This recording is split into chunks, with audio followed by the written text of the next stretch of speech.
आज मैं आपको एक ऐसी कहानी बता रहा हूँ जो पति पत्नी की सामाजिक कहानी है। मैं बिहार के एक छोटे से ज़िले किशनगंज का रहने वाला हूँ और मेरी पत्नी बंगाल की शहर सिलीगुड़ी से है। मैं अपने माता पिता का छोटा बेटा हूँ। हमारी शादी के समय से सब कुछ अच्छा चल रहा था। हमारी शादी के लिए रिश्ते के दौरान मैंने होने वाली पत्नी को साफ साफ बताया था कि मेरी नौकरी सिर्फ बड़े शहरों में ही लग सकती है। यह बात मानते हुए शादी की बातें आगे बढ़ी और धूमधाम से हमारी शादी कराई गई। शादी के कुछ महीनों बाद ही कंपनी ने वर्क फ्रॉम होम के लिए हमें भेज दिया। शुरुआती कुछ महीनों तक कंपनी ने पूरा वेतन दिया, लेकिन फिर वेतन आधा कर दिया गया। हैदराबाद जैसे महंगे शहर में आधी सैलरी में गुजारा करना मुश्किल हो गया। अंततः कुछ महीने बाद कंपनी ने सभी को नौकरी से निकाल दिया। पिछले बचत के सहारे हम 2 महीने किसी तरह गुजारा कर पाए, लेकिन जल्द ही बचत भी खत्म हो गई। मजबूर होकर हमें अपने गांव किशनगंज वापस आना पड़ा। गांव लौटने के बाद मैंने ऑनलाइन काम की तलाश शुरू की और मुझे एक अच्छी कंपनी से वर्क फ्रॉम होम का ऑफर मिला। साथ साथ में एक छोटा सा जनरल स्टोर की दुकान भी घर पर ही खोल लिया था। इससे जीवन थोड़ा सुकून में आया, क्योंकि अब हम गांव में कम खर्च में रह सकते थे और मैं आराम से कमाई भी कर पा रहा था।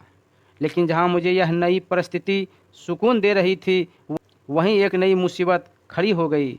पत्नी को छोटा सा रास नहीं आया। रोज़ हमारी इसी बात पर बहस होने लगी कि अब कमाई अच्छी है तो हम हैदराबाद क्यों नहीं जा रहे। मैंने उसे समझाने की कोशिश की, यहाँ गांव में हर महीने 1 लाख रुपये बच रहे हैं, जबकि हैदराबाद में रहने पर हम हर महीने कर्ज में रहते थे। लेकिन यह बात उसे समझ नहीं आ रही थी।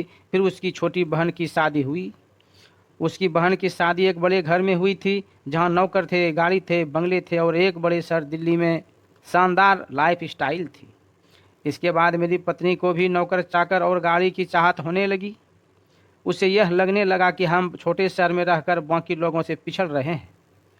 इस बात को लेकर हमारे बीच हर दिन झगड़े होने लगे। एक दिन मैंने उसे शांति से बैठाकर समझाने की सोची। मैंने छोटे शहर में रहने के फायदे गिनाते हुए उसे बताया, पहले हैदराबाद में रहते हुए बचत नहीं हो पाती थी, जबकि अब हमने 1 साल में 12 लाख रुपये बचा लिए हैं।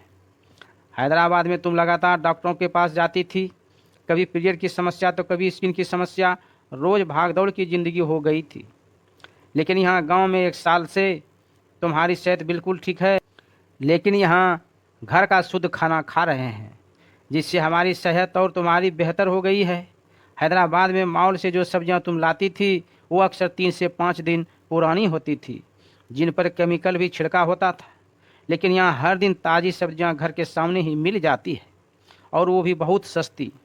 तुम कहती हो कार लेने के लिए, चाहूँ तो कार आज कैश में खरीद सकता हूँ, लेकिन हमने सोचा है कि बिना किसी ज़रूरत के या फिजूल खर्ची क्यों करें। मैंने उसे समझाया कि हैदराबाद में बेशक अच्छी लाइफ स्टाइल है, लेकिन वो लाइफ स्टाइल हमारी सेहत और शरीर को अंदर से खोखला कर रही थी।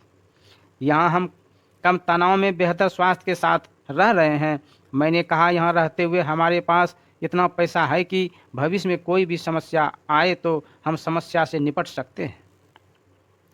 यह सब बातें सुनकर पत्नी ने भी महसूस किया कि मैं सही कह रहा हूँ।